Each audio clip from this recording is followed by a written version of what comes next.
사랑하는 글비대 원자 여러분, 안녕하세요. 네, 저는 이번 학기부터 글비대의 담당을 맡게 된 강다의 부학사장입니다. 네, 여러분, 요즘 코로나19 때문에 너무나 힘들죠. 코로나19로 인해서 우리에게 미치는 영향이 생각보다 많이 큽니다. 네, 저는 최근에 코로나19가 저에게 준 영향이 뭔가라고 봤었을 때, 네, 밖에를 보면요, 아름다운 벚꽃이 샤랄라 있습니다. 근데 제가 그 벚꽃을 보면서 어떤 생각을 하냐면, 사실 벚꽃에 대한 애정이 많이 있어요. 제가 축복을 받은 지 3년째가 되어 가는데, 그 3년 동안 한 번도 제 주체와 벚꽃 피크닉을 가본 적이 없었습니다. 그 이유는 그 3년 동안 계속 저는 해외에 있거나 아니면 너무 아팠기 때문에, 네, 벚꽃 피크닉을 갈 수 없었고, 그래서 그러면 올해 2020년에는 반드시 벚꽃 피크닉을 같이 가자라고 기약했었습니다. 그런데 이게 웬일입니까? 네. 지금 서울이나 다른 곳에서 벚꽃에 대해서 폐쇄를 하고 있잖아요. 너무 마음이 아프고, 네, 진짜 여러분 많이 제가 안쓰럽죠? 저도 그렇게 생각해요. 네, 아무튼 이 벚꽃 피크닉을 보고 싶은 제 개인의 소망이 있습니다. 그리고 또 여러분을 더 빨리 만나고 싶은 그런 제 마음도 있습니다. 이렇듯 우리 인간이라는 존재는 다 누구나 개개인마다 다 원하는 게 있고 다 원하는 소망이 있습니다. 그런데 여러분, 제가 왜 여기 공직자로 남아서 여러분에게 이렇게 설교를 하는 데까지 정말 제가 과연 소망해서 있는 자리일까요? 제가 과연 원해서 있는 자리일까요? 다 같이 참 어머님 말씀을 훈독해 보겠습니다. 여러분이 속한 학교에서 우선 아무개 한 사람이지만 학교를 바꾸겠다는 생각으로 열심히 정성을 들이면서 노력하라는 것입니다. 여러분이 대학가를 휩쓸어야 되겠습니다. 전국 모든 대학의 학생들이 카프의 원자들을 되면 좋겠습니다. 그래서 이 나라뿐만이 아니라 아시아, 세계에서 빛을 발하는 자리에 서야 합니다. 여러분이 무서울 것이 뭐가 있습니까? 당당하게 말하십시오. 내가 여러분을 한번 밀어보겠습니다. 네, 위 말씀은 2017년 3월 달에 그 효정 카프 총회 때 참 어머니께서 전국 카프 원자들에게 주신 말씀입니다. 제가 이런 말씀을 딱 들을 때가 대학교 한 2학년, 3학년쯤 앳된 대학생이었습니다. 그때 저는 마음이 참 무겁더라고요. 왜냐하면 그 당시 제가 신학순결학과인데요. 저희의 그 학번에 슬로건이 하나가 있었습니다. 바로 참 부모님의 대신자, 우리는 참 부모님의 대신자입니다 라고 하면서 계속 외치고 오셨어요. 그런데 참 부모님의 대신자라고 하는 사람이 정말 참 부모님을 자랑스럽게 당당하게 세상 사람들에게, 무지한 사람들에게 알리려고 노력을 하고 있는가 하는 그런 질문이 계속 저를 계속 자문하게 만들었습니다. 이러한 생각은 곧 대학교 4학년 졸업을 1년 앞두고 나서 미국 선교로 이어지게 되었습니다. 네, 그래서 저는 이 미국에서 생전 처음으로 해보지도 않았던 설문조사 어프로치를 하게 됩니다. 아주 낯선 사람들에게 처음으로 다가가서, 그것도 행복에 대한 그런 간단한 질문이 아니라 원리를 중심으로 질문을 하고 원리를 같이 공부하는 그런 어프로치였습니다. 정말 제가 너무나 무서웠습니다. 왜냐하면 미국 땅은 제 나라가 일단 아니고, 당연히 그래서 언어도 안 통하고, 그 다음에 이 어려운 원리를 또 영어로 말하고, 또 낯선 사람에게 다가간다는 것 자체가 너무나 두려워서 한동안 제 같이 나가는 페어에게 의지를 많이 했었습니다.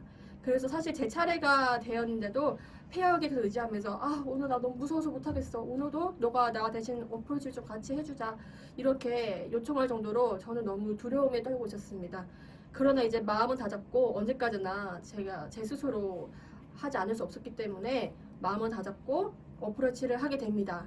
그래서 제가 처음으로 어프로치를 했는데 어떤 상냥한 우리 대학생이 저를 보고 엄청 웃어주면서 야, 이 원리 정말 재밌다. 나 너랑 같이 원리 스터디 하고 싶어. 약속 잡자라고 해주는 거예요. 그리고 제가 처음으로 약속을 잡았습니다. 그 마음이 정말 너무나 설레고 너무나 기쁘고 정말 사랑스러웠습니다. 하지만 네, 여러분, 네, 약속이 날짜가 다가왔는데 불구하고 약속 시간이 왔는데 불구하고 그 친구는 저에게 문자 한 통도 주지 않았고 그래서 제가 그 친구를 기다리면서 그래도 올 거야. 왜냐하면 그 친구는 나에게 너무 상냥하게 웃어줬거든 하면서 정말 부푼 설렘을 가득 안고 기다리고 있었어요.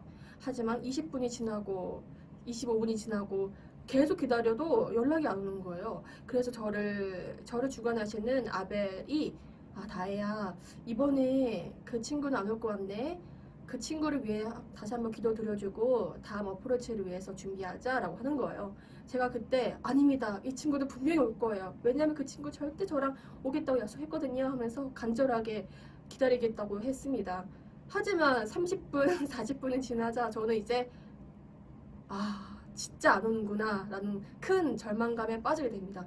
그래서 제가 처음으로 느끼는 그 절망감, 그 제 마음이 정말 그 제 발밑 아래까지 떨어져서 정말 지하까지 떨어지는 아주 신기한 경험을 하게 되었습니다.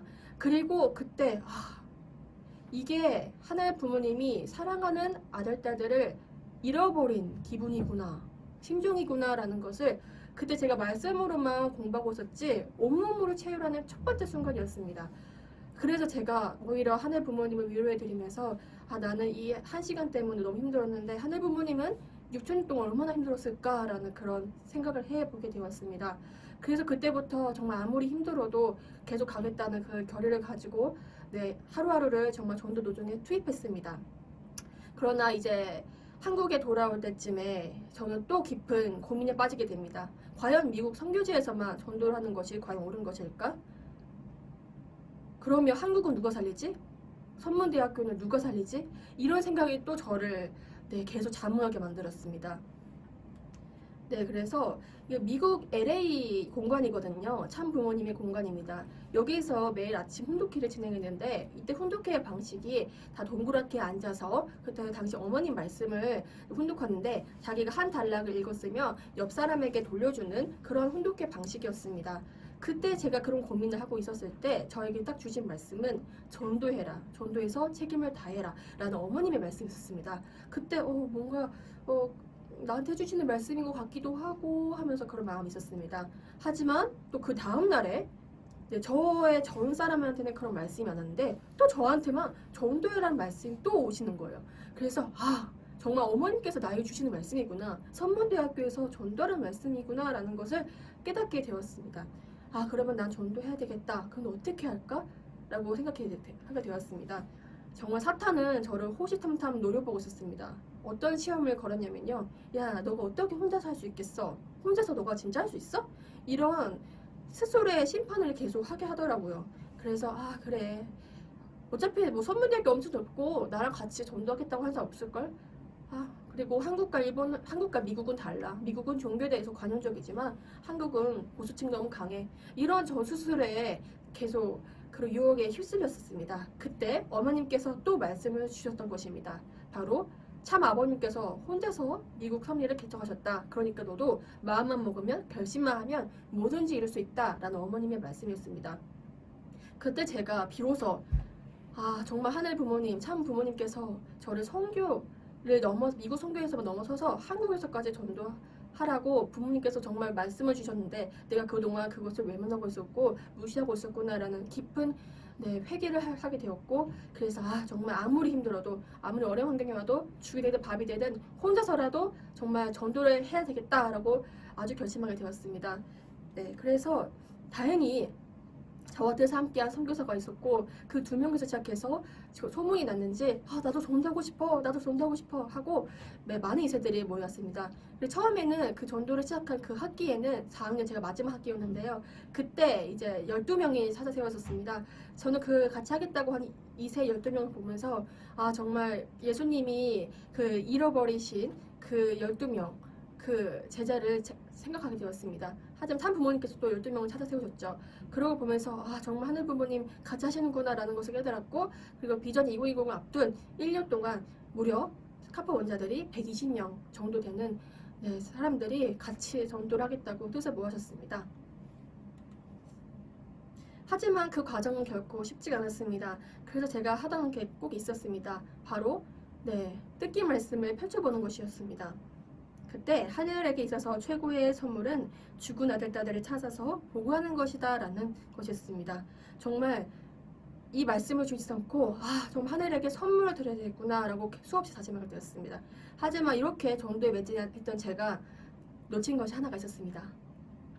바로 하나님이 찾아올 때 가정적으로 선한 선물을 드릴 수 있느냐는 것입니다. 부부가 되어 있으면 부부가 하나님이 찾아올 때 선물을 드릴 것은 딴 것이 아니라 사랑으로 하나 된 부부입니다. 하늘에게 드릴 수 있는 선물이 개인 단위의 선물이 아니라 부부 단위의 선물이 또 있었구나. 그 앞으로 가정 단위의 선물이 있었구나 라는 것을 깨닫게 되었습니다. 그리고 정말 그때 저는 바로 제주지에게 연락을 해서 사랑한다고 말했었습니다. 제가 여러분에게 마지막으로 해드리고 싶은 말씀은요. 하늘에게 있어서 최고의 선물을 우리가 살아계실 때, 참 어머님이 살아계실 때 드리라는 것입니다. 정말 선물이라는 것은 개인 단위도 있고 부부, 더 나아가 가정 단위 선물이 있습니다. 개인 단위에 있어서 선물은 정말 죽은 아들을 찾아서 하늘에 보고하는 것이고요. 부부의 단위에 있어서는 정말 사랑으로 하나 된 부부를 하늘 부모님께 보여드리는 것입니다. 그리고 제가 또 강조하고 싶은 것은요. 참 어머님께서 지금 지상에 살아계실 때 이 황금기에 어머님께 드릴 수 있는 선물이 무엇일까 생각해 보라는 것입니다. 렛츠고. 그래, 너희들은 미래를 이끌어갈 지도자들이야. 그러니까 쉬면 안 돼. 그렇게 할 거지? 모든 면에서 내가 너희들은 최고가 되라 했어. 그러려면 어떻게 해야 되겠나? 할 수 있다. 할 수 있다지. 6천년 만에 지상에 현존한 참 부모의 아들, 딸이 되는데 최고가 돼야 한다. 알겠니? 참 어머님께서 지금 저희들에게 받고 싶은 선물이 딱 하나 한다고 하면 저는 이렇게 말씀하고 싶습니다. 우리가 속한 분야에서 최고가 되라는 것입니다. 그것이 정말 참 어머님께서 바라는 최고의 선물이 아닐까 싶습니다. 정말 이런 간절한 마음, 이런 설레는 마음을 가지고 노력해서 우리 참 어머님을 기쁘게 해드리는 자랑스러운 효정랑 아들딸들이 됩시다. 그러면 자기 전에 간단하게라도 자기가 어떤 선물을 드리고 싶은지 매일매일 써가면서 여러분이 이번 한 주를 보냈으면 좋겠습니다. 감사합니다.